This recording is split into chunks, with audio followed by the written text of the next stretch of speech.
Good morning my dear students. आज हम बात करेंगे कि मैंने आपको जो मॉडल ग्रीस था बेटर से लेकर के it would have been better पढ़ा दिया है और उम्मीद करता हूँ आपको समझ में आ गया होगा। और आज हम देखेंगे इंट्रोगेटिव की बात करेंगे कि इंट्रोगेटिव सेंटेंस कैसे बनता है, प्रश्नवाचक शब्द कैसे बनता है। मैंने जितने भी ग्राउंड पढ़ाया था उसमें इंट्रोगेटिव एक में भी नहीं पढ़ाया, क्योंकि इंट्रोगेटिव पढ़ने का सबसे सिंपल तरीका है कि एक सूत्र अगर आप क्लियर कर ले, एक स्ट्रक्चर आपका क्लियर हो जाएगा तो सारे के सारे आप एग्जाम्पल बना लेंगे। ठीक है, तो आइए देखते हैं, समझते हैं इसको। इंट्रोगेटिव सेंटेंस, इसकी हिंदी होती है प्रश्नवाचक वाक्य। प्रश्नवाचक वाक्य का मतलब है कि जब कोई व्यक्ति प्रश्न पूछता है, क्या तुम क्या कर रहे हो, तुम कहाँ जा रहे हो, तुम कैसे पढ़ते हो, तुम कहाँ रहते हो, तुम कौन सा काम करना चाहते हो, तो यहाँ पे प्रश्न पूछा जा रहा है। जब प्रश्न पूछा जाता है तो उससे ऐसे वाक्यों को ही हम क्या कहते हैं, इंट्रोगेटिव सेंटेंस कहते हैं, प्रश्नवाचक वाक्य कहते हैं। ठीक, अब हम बात करेंगे टू टाइप्स आर इंट्रोगेटिव। प्रश्नवाचक वाक्य दो प्रकार के होते हैं। ठीक है, कितने प्रकार होते हैं? दो प्रकार के होते हैं, जिसमें हम आज पहले को आज पढ़ेंगे। ठीक है, और दूसरा जो होगा उसको हम कल की वीडियो में पढ़ेंगे, लेकिन पहले वाली जो पहला पार्ट है इसको हम समझेंगे आज। यस नो टाइप इंट्रोगेटिव, पहला है यस नो टाइप इंट्रोगेटिव, और इसी के 3-4 नाम हैं। ठीक है, किताबों में अलग दिया रहता है। ठीक, ऐसे पढ़ाते हैं, कुछ लोग अलग पढ़ाते हैं, तो हमने सब नाम लिख दिया है, जिससे आपको अगर इससे पहले आपने कोई भी पढ़ा हो तो आपको कनेक्ट करने में आसानी होगी, हाँ ये कौन सा पढ़ रहे हैं। जैसे यस या नो टाइप इंट्रोगेटिव, इसी को ही बोलते हैं सिंगल इंट्रोगेटिव, इसी को ही बोलते हैं विदाउट क्वेश्चन वर्ड, इसी को ही बोलते हैं फर्स्ट इंट्रोगेटिव। ठीक है, तो 4 नाम है, चारों का मतलब एक हो जाएगा, चाहे आप कैसे नो टाइप इंट्रोगेटिव को हो, चाहे सिंगल इंट्रोगेटिव को हो, चाहे विदाउट क्वेश्चन वर्ड को हो, या फर्स्ट इंट्रोगेटिव को। कैसे पहचानेंगे कि ये फर्स्ट इंट्रोगेटिव है, ठीक, या सिंगल इंट्रोगेटिव है, या विदाउट क्वेश्चन वर्ड है, या यस नो टाइप इंट्रोगेटिव है? इसको पहचानने के लिए इसकी पहचान है कि जब क्या से प्रश्न पूछा जाता है और उत्तर यस या नो में मिलता है तो उसे यस या नो टाइप इंट्रोगेटिव कहते हैं। अगर इससे भी नहीं समझ में आया है तो मैं प्रैक्टिकली करके बता रहा हूँ। जैसे मैंने कहा, क्या आप पढ़ रहे हो, तो आप बोलोगे यस। क्या आप खाना खा चुके हो, आप बोलोगे यस या नो। क्या आप सुबह पूजा करते हो, यस या नो। क्या तुम स्कूल जाते हो, तो आपके पास होगा यस या नो। ठीक, जब हम बात करें कि आपने फेयर कॉपी बनाया है, तो आप बोलोगे यस, या नहीं बनाया तो कहोगे नो। ठीक, तो सामने आप क्या बोलोगे, जितने भी क्वेश्चन आएंगे क्या से पूछा जाएगा और आपको उत्तर देना है यस या नो में। ठीक, समझ में आ गया है? जब क्वेश्चन क्या से पूछा जाए और उत्तर यस या नो में मिल जाए तो उसे हम कहते हैं यस या no type interrogative, single interrogative, without question word, या फर्स्ट इंट्रोगेटिव। ठीक, आइडेंटिटी उम्मीद करता हूँ समझ में आ गई होगी, पहचान आपको क्लियर हो गई होगी कि जब क्या से प्रश्न पूछेंगे उत्तर यस या नो में मिलेगा। अब स्ट्रक्चर की बात करेंगे। स्ट्रक्चर जब आप पढ़ोगे तो एक स्ट्रक्चर अगर आप सही तरीके से समझ लीजिएगा तो जितना आपने 20 पढ़ा है ना, सब क्लियर हो जाएगा, फिर दिक्कत नहीं होगी। ठीक, इसलिए पूरी तरह से ध्यान को आकर्षित करके पढ़ने का प्रयास करिएगा और बहुत इजी है। ठीक है, देखिए सबसे पहले लिखेंगे हेल्पिंग वर्ब, उसके बाद सब्जेक्ट, वर्ब की फर्स्ट फॉर्म प्लस ऑब्जेक्ट। यहाँ पे वर्ब की फर्स्ट फॉर्म नहीं लिखेंगे, यहाँ पे लिखेंगे वर्ब एक्शन, वर्ब एक्शन। तो आपने इसको देख लिया, helping verb, subject, verb action plus object. अब आपके मन में क्वेश्चन चल रहा होगा, सर ये हेल्पिंग वर्ब क्या है? यही चल रहा था ना? हाँ, देखो हेल्पिंग वर्ब क्या है? हेल्पिंग वर्ब वो है जो आपने ग्रामर पढ़ा था इससे पहले, can, need, dare, should, must, ऐसे पढ़ा था ना आपने? ठीक, पढ़ा था ना? ठीक, उसी को ही लिखना है पहले, सबसे पहले उसी ग्रामर को ही लिखना है। ठीक है, शुड है, नीड है, डेयर है, मतलब जो भी रहेगा उसको लिखना है। उसके बाद सब्जेक्ट, सब्जेक्ट आपने सीखा होगा। ठीक, सब्जेक्ट जानते ही हो, सब्जेक्ट माने यहाँ पे वर्ब भी आप जानते हो, लेकिन एक्शन क्वेश्चन आगे एक्शन क्या है? एक्शन का मतलब होगा कि यहाँ पे जैसे ग्रामर होगा, जैसे ही जिस ग्रामर में गया है उसमें किसी में फर्स्ट फॉर्म लगता है, किसी में एनजी लगता है, किसी में थर्ड लगता है, तो जिस ग्रामर में होगा उसी के अनुसार first form, second form, third form में बदल जाएगा, इंग्लिश फॉर्म में बदल जाएगा, उससे ही हम कहेंगे एक्शन प्लस ऑब्जेक्ट लास्ट में। और यहाँ भी कम समझ में आया होगा तो एग्जाम्पल से और अच्छे समझ में आ जाएगा। ठीक है, अब एग्जाम्पल देख लीजिएगा। एग्जाम्पल में देखो, क्या वह जा सकता है, तो सबसे पहले तो ये पहचानो सकता है, सकती है, सकती है कौन सा ग्रामर है? ग्रामर याद है ना? ठीक, ग्रामर कौन सा है? कैन है। तो सकता है, सकती है, सकते हैं, कैन है। तो सबसे पहले हमने क्या कहा, जो ग्रामर आपने पढ़ा है उसे ही लिखना है, मतलब हेल्पिंग वर्ब। अब आपको समझ में आया कि जो ग्रामर आपने पढ़ा उसी ग्रामर को लिखना है। ठीक, कैन, ये आपका क्लियर पहला नंबर। उसके बाद सब्जेक्ट है, वह को ही बोलते हैं, कैन ही, जाना वर्ब की फर्स्ट फॉर्म अगर इसमें लगाते हैं तो क्या हो जाएगा, वो, कैन ही वो। अगर मैं दूसरा कहूं, क्या वह जा सका, क्या वह जा सका। जैसे ही आपने पहचान देखा सका, सकी, सके, मन में आपको आ गया कि ये कौन सा ग्रामर है, सका, सकी, सके, जिसमें आता है वो कुड होता है। ठीक, जब कुड होता है तो सबसे पहले क्या लिखोगे, हेल्पिंग वर्ब, जो ग्रामर होगा। ग्रामर कौन सा है, कुड, यहाँ पे क्या हो जाएगा, कुड। ये आपका क्लियर। आ जाइए सब्जेक्ट पे। सब्जेक्ट क्या है, वह, कुड ही, जाना, वो। क्लियर हो गया। अगर मैं कहूं, अब यहां पे लिख देते हैं एग्जांपल, क्या तुम्हें पढ़ने की जरूरत है।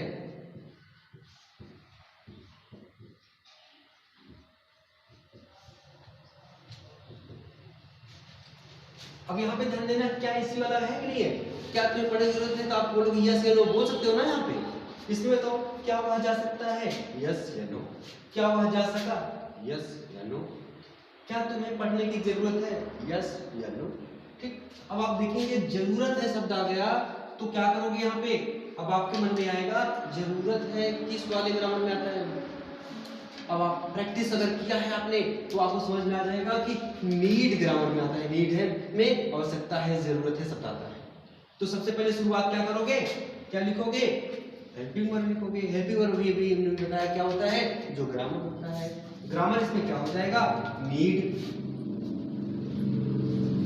आप हेल्पिंग वर्ब क्लियर कर दिया, फिर सब्जेक्ट पे चले जाएंगे। ठीक, तुम्हें मतलब यू, नीड यू, पढ़ना, रीड, वर्ब की फर्स्ट फॉर्म लगती है तो फर्स्ट फॉर्म लगाएंगे। क्या तुम्हें पढ़ने की जरूरत है, नीड यू रीड। अगर मैं फिर कहूं, क्या तुम पढ़ने की हिम्मत करते हो, क्या तुम किताब पढ़ने की हिम्मत करते हो।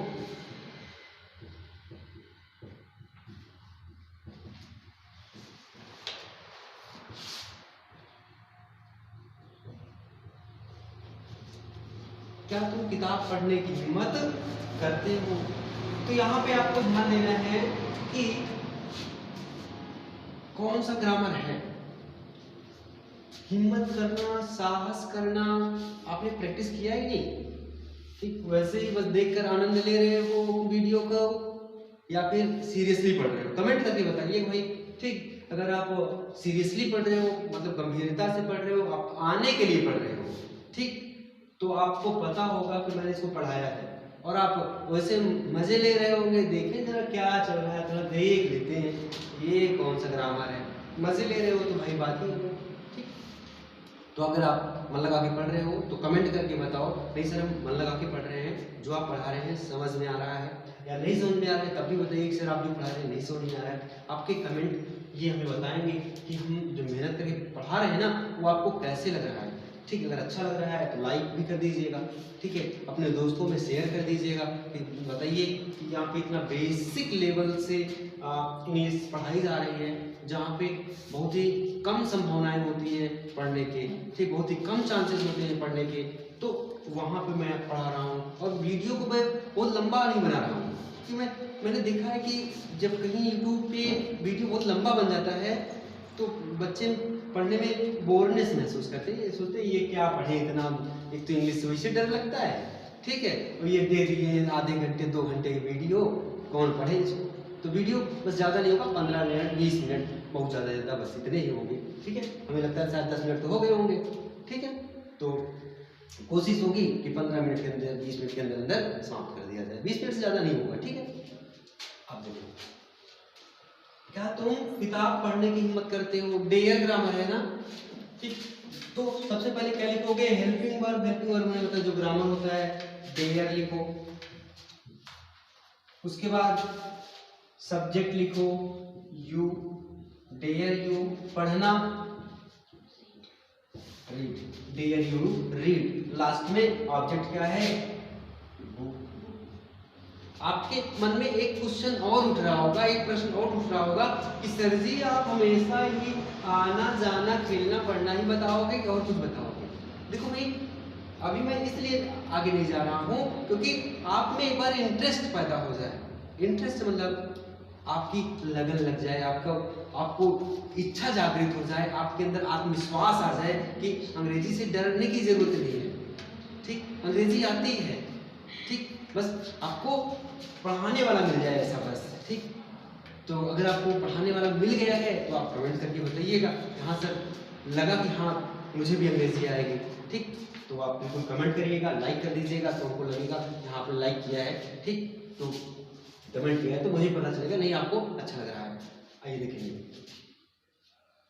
अभी मैं कठिन चीजें नहीं लूंगा क्योंकि आपका मन लग जाएगा, मन लग जाएगा तो फिर हम सारी चीज बताएंगे, सारी वर्ब लिखाएंगे एक तरफ से, मीनिंग से लिखाएंगे, पक्षियों के नाम, जानवरों के नाम, फूलों के नाम, रंगों के नाम, दिनों के नाम, ग्रहों के नाम, ठीक है, और जंगली जानवरों के नाम, मतलब जितने भी हो सकते हैं ज़्यादा से ज़्यादा लिखाएंगे, ठीक। और अगर आपके पास अतिरिक्त समय बच रहा हो, ठीक, पढ़ने के बाद, तो आप बुक लेकर के खुद आप फलों के नाम, सब्जियों के नाम, रंगों के नाम, दिनों के नाम, छोटी छोटी चीज़ें होती है उसको आप याद करना शुरू कर दीजिए, ठीक है।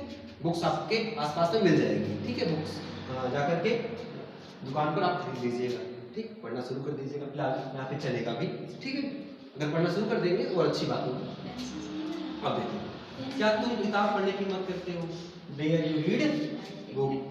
अब और आगे देखिए, मिटा दें इसको, समझ में आ गया होगा, ठीक, समझ में आ गया। कमेंट करने में कमी मत करना, ठीक, नहीं तो आप पढ़ लो और कमेंट ही ना करो, हमको पता ही नहीं चलेगा कि आपने पढ़ा, आया कि नहीं आया, ठीक। कमेंट जरूर करिएगा और लिखिएगा कि आया सर, ठीक, और नहीं आते भी लिखना सर इतना कठिन पढ़ाई कुछ नहीं, जिससे आपको लगता हो, ठीक, वो आपके ऊपर निर्भर करता है, हम अपना बेस्ट से करने का प्रयास करेंगे।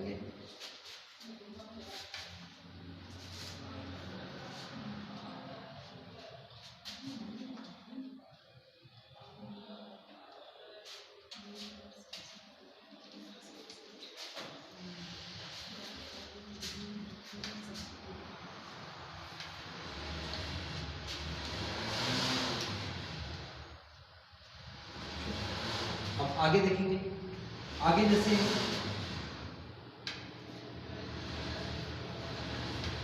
क्या तुम्हें लिखना पड़ सकता है?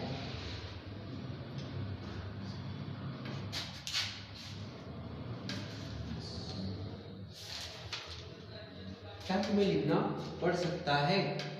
तो क्या हो जाएगा भाई?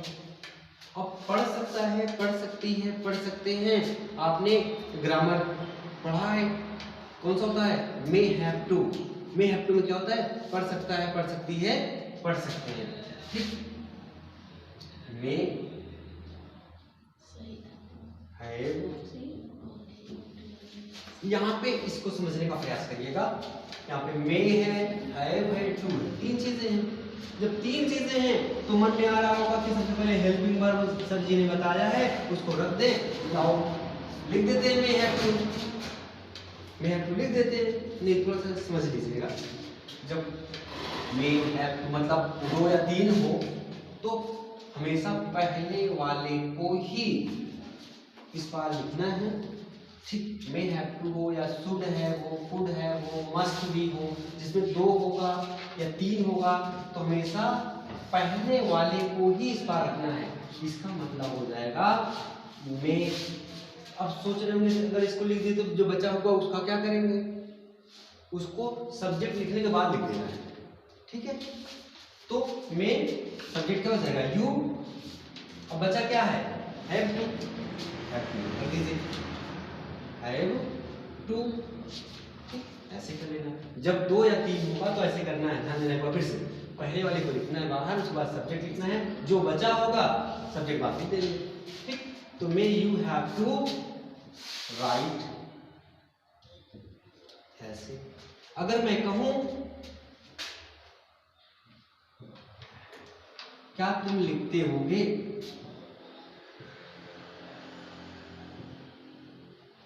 लिखते होंगे, क्वेश्चन मार्क लगा लेना है सामने, क्या तुम लिखते होगे। अब प्रश्न में देखेंगे तो मिलेगा क्या, क्या तुम लिखते होगे, यस या नो में तो फिक्स है, ठीक। लेकिन ये पहचानिए कि ग्रामर कौन सा है, ता होगा, ती होगी, ते होंगे, खूब प्रैक्टिस करवाए थे ना इसको, ठीक। तो बताइए ता होगा, ती होगी, ते होंगे, कौन सा ग्रामर है, नहीं पहचान पा रहे, बुक खोल लीजिए, नीचे पीछे देख लीजिए, ठीक है। प्रैक्टिस किया करो भाई, ठीक है। क्या तुम लिखते होगे, ता होगा, ती होगी, ते होंगे, मस्ट बी ग्रामर है, ठीक। मस्ट बी याद आया, मस्ट बी ता होगा, ती होगी, ते होंगे, ठीक। तो क्या तुम लिखते होगे मस्ट बी है। अब मस्ट बी में मैंने बताया जिसमें हेल्पिंग वर्ब 2 रहेगा या 3 रहेगा तो सिर्फ पहले वाले को ही तो आगे लाना है, तो आगे लाओगे क्या लिखोगे मस्ट, उसके बाद सब्जेक्ट लिखोगे तुम, मतलब यू, जो छूटा है क्या बी, उसको मस्ट यू बी। अब कौन सा फॉर्म लगता है इसमें मस्ट बी में, ये भी भूल गए, कैसे पढ़ रहे हो भाई, याद है, याद है, भूल गए, सही सही बताना, भूल गए हो, याद है, चलो ठीक है, अच्छी बात है, अगर याद है तो अच्छी बात है, नहीं याद है तो हम एक बार प्रैक्टिस कर लिया करो, ठीक है। मस्ट बी में आईएनजी फॉर्म लगाते हैं ना, ठीक। तो मस्ट यू बी लिखना क्या होता है, राइट, आईएनजी फॉर्म क्या हो जाएगा राइटिंग, इसको भाई देख लेना है ना, ठीक। 1 से लेकर 13 नंबर तक में फर्स्ट फॉर्म लगता है, मस्ट बी और माइट बी में आईएनजी फॉर्म लगता है, should have, could have, must have, might have, it would have been better में थर्ड फॉर्म लगता है, मैंने बताया था इसको, अगर प्रैक्टिस कर लीजिएगा। अब आगे देखो, अगर मैं कहूं क्या तुम्हें जाना चाहिए था,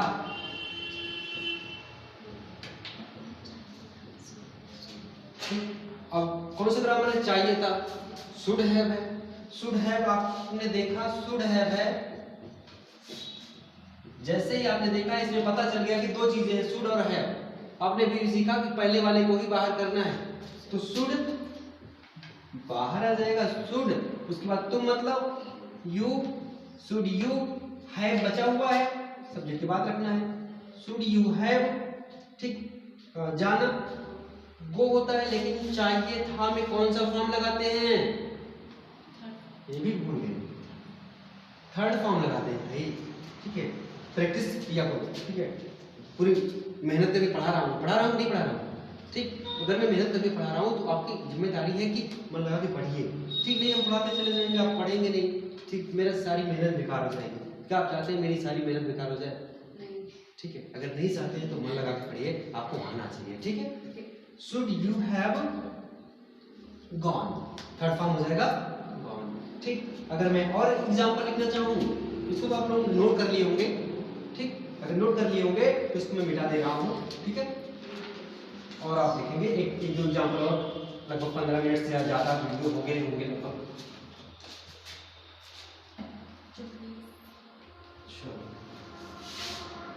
देखो थोड़ा सा इम्पोर्टेंट टॉपिक है, ठीक है, थोड़ा लंबा वीडियो हो सकता है, ज़्यादा नहीं होगा, बस 2-3 मिनट में खत्म कर देंगे, ठीक है। क्योंकि बहुत महत्वपूर्ण चीज़ है ये चीज़ें आपको मैंने शुरुआत में से नहीं पढ़ाया था, शुरुआत में नहीं पढ़ाया था ना कि क्या होता है इंट्रोगेटिव पढ़ाते चले जाए। हमको पता है कि एक ही लाइन बताएंगे सब अगर उसमें आ जाएगा आराम से, ठीक है। तो बार बार क्या इंट्रोगेटिव पढ़ाना, एक बार में सब काम खत्म हो जाएगा। एक एग्जाम्पल और देखेंगे, उसके बाद में नोट करा देंगे। जैसे मैं कहूँ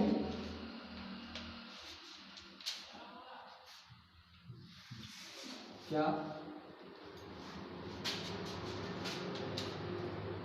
शिवानी को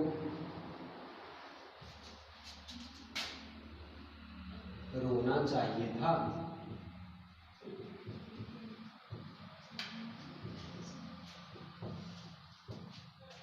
क्या शिवानी को रोना चाहिए था, ये तो हो गया ना, इसको चेंज कर देते हैं।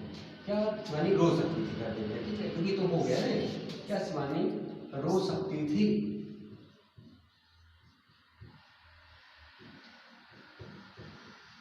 सकता था, सकती थी, सकते थे। कुड हैव है, आपको पता हो गया है पहले से ही कि कुड हैव है, तो जहां पे दो आ जाएगा तो सिर्फ बाहर वाली पहले वाली को ही निकालना है बाहर, कुड। उसके बाद सब्जेक्ट शिवानी, तो शिवानी हो जाएगा, कुड शिवानी। जो बचा है उसको रख दोगे क्या, हैव। कौन सा फॉर्म लगाते हैं इसमें, थर्ड फॉर्म। बी का थर्ड फॉर्म क्या होता है, लेफ्ट होता है, ठीक है। टेंशन न लीजिए, ठीक, साइड फॉर्म लिखाएंगे, ठीक है। थोड़ा सा एक बार लय हासिल कर लो, लेकिन आप कमेंट करो तब, ठीक, कमेंट करो तभी तो को लगेगा कि आप पढ़ रहे हो, बस उसे देख के वीडियो निकल रहे हो, ठीक। अगर पढ़ रहे हो तो कमेंट करो, सर मैं पढ़ रहा हूँ, सर वर्कशीट हमको तैयार कराइए सर, ठीक। और उम्मीद करता हूँ आज वाले वीडियो में आप ज़्यादा से ज़्यादा कमेंट करोगे, लाइक करोगे, ठीक, और ये बताओगे कि मैं पढ़ रहा हूँ सर, हमको वर्कशीट तैयार कराइए, मीनिंग तैयार कराइए, ठीक है। तो मैं उस पर मेहनत करना शुरू करूँ, और नहीं तो ऐसा होता है, हो सकता है वीडियो देख के निकल ले रहे हो, ऐसा नहीं कर रहे हैं ना। अगर पढ़ रहे हो तो कमेंट करिएगा, तो फिर मैं शुरुआत करूँगा, मीनिंग आपकी क्लियर कराना शुरू करूँगा। तो आज वाले वीडियो में लाइक करना और कमेंट करना कि हमको मीनिंग दीजिए सर, ठीक है। क्या शिवानी रो सकती थी, could Shivani have wept. Be first form होता है, वेप्ट थर्ड फॉर्म होता है, ठीक। अब नोट पे आ जाते हैं। यहाँ पे आपको दिख रहा होगा कुछ ग्रामर के बारे में मैंने जिक्र ही नहीं किया है, ठीक। और आपके मन में शुरू से ही आ रहे होंगे कि सर बेटर है, माइट है, ठीक, मेगाड है, ये सब कहाँ गया, इसके बारे में तो जिक्र ही नहीं किए। अब उसके बारे में जिक्र करते हैं एक नोट के अंदर, ठीक। गुड हैव है, अब यहाँ भी मस्ट हैव में बन जाएगा, ध्यान देना। एक अनुवाद और बचा हुआ भी कर लो, मस्ट है। अगर मस्ट हैव में बनाओगे तो मस्ट हैव में भी बन जाएगा। जैसे हम कहें क्या शिवानी रोई होगी, इसको अगर हटा दें ना, और मैं कहूं क्या शिवानी रोई होगी, तो कौन सा ग्रामर है बताओ, मस्ट हैव ना, मस्ट हैव, मस्ट हैव। रोई होगी, आ होगा, ये होगी, ए होंगे, है ना। क्या शिवानी रोई होगी, मस्ट हैव है, तो दो चीजें आ गई ना, मस्ट और हैव। तो मस्ट क्या होगा, पहले आ जाएगा मस्ट, उसके बाद शिवानी, जो हैव बचा हुआ है हैव, मस्ट शिवानी हैव, रोना थर्ड फॉर्म लगता है इसमें, ठीक, क्लियर है। चलो अब आगे लिखेंगे, नोट में लिख चुके हैं।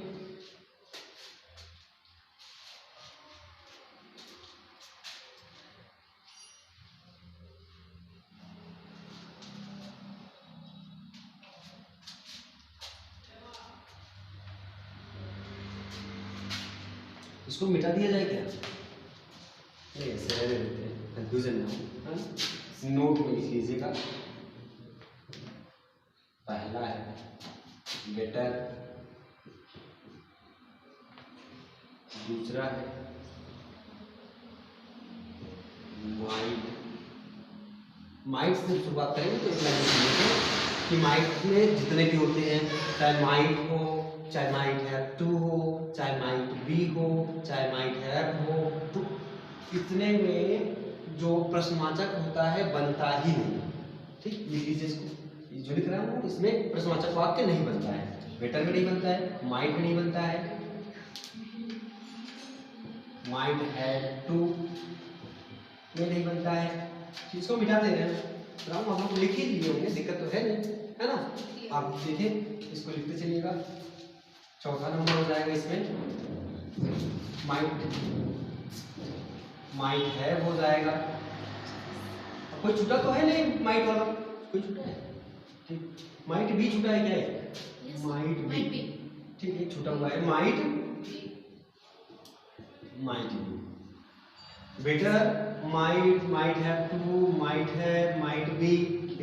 अब और आगे देख लीजिएगा और कौन कौन से नहीं बनते हैं। ठीक, एक छठवां नंबर कर देंगे, it would have been better. It would have been better. अब दो और बच रहे हैं, कौन? मे गॉड और गॉड फॉरबिड।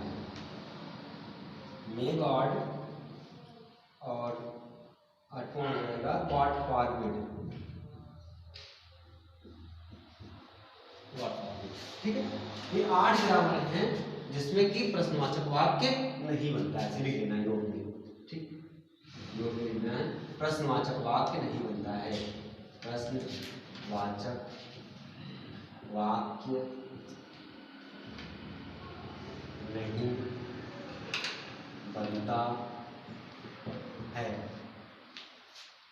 नोट कर लेंगे इसको। Better, might have to, might have, might be, it would have been better, may God forbid. ठीक, कुल 8 ग्रामर हैं जिसमें कि प्रश्नवाचक वाक्य नहीं बनता है। ओवरऑल आपने जो पढ़ा था मॉडल इंग्लिश में वो 1 से लेके 20 तक पढ़ा था। इसका मतलब है कि आपने 20 में 8 तक ही बनेगा कितना? 12 तक बनेगा।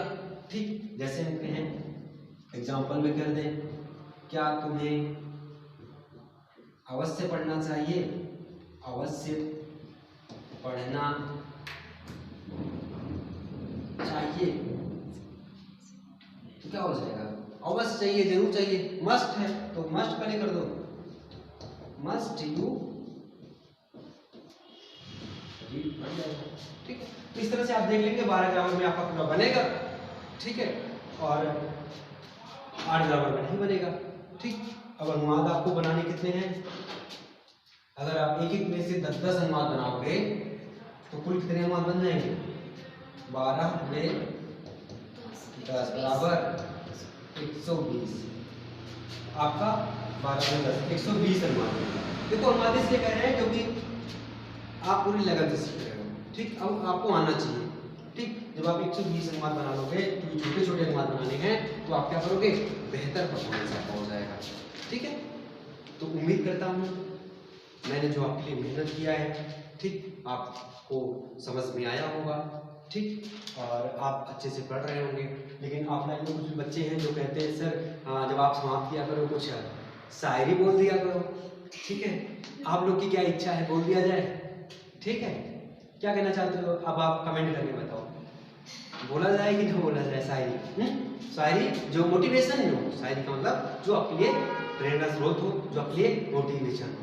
ठीक है, चलो हमारे ऑफलाइन वाले तो जितने लोग कह रहे हैं बोल दीजिए, तो आप ऑनलाइन में बोल दे रहे हैं। ठीक, बेहतर से बेहतर की तलाश करो, बेहतर से बेहतर की तलाश करो, मिल जाए नदी तो समुंदर की तलाश करो, टूट जाता है हर शीशा पत्थर की चोट से, टूट जाए पत्थर ऐसे शीशे की तलाश करो। ठीक है, तो आप बिल्कुल बिंदास पढ़िए, मन लगा के पढ़िए। ठीक है, और जो आज शायरी बोला है हमने, ठीक, आपको कैसी लगी? ठीक, आपका कमेंट क्या है, क्या चाहते हो इसे बोला जाए? हर एक वीडियो में जब समाप्त होता रहे बोल दिया जाए। ठीक, आप अपनी प्रतिक्रिया दीजिएगा और अपने दोस्तों को शेयर करिए। ठीक, वीडियो कैसा लगा शेयर करिएगा। ठीक है, तो आज की क्लास यहाँ पे समाप्त करते हैं। Thank you so much.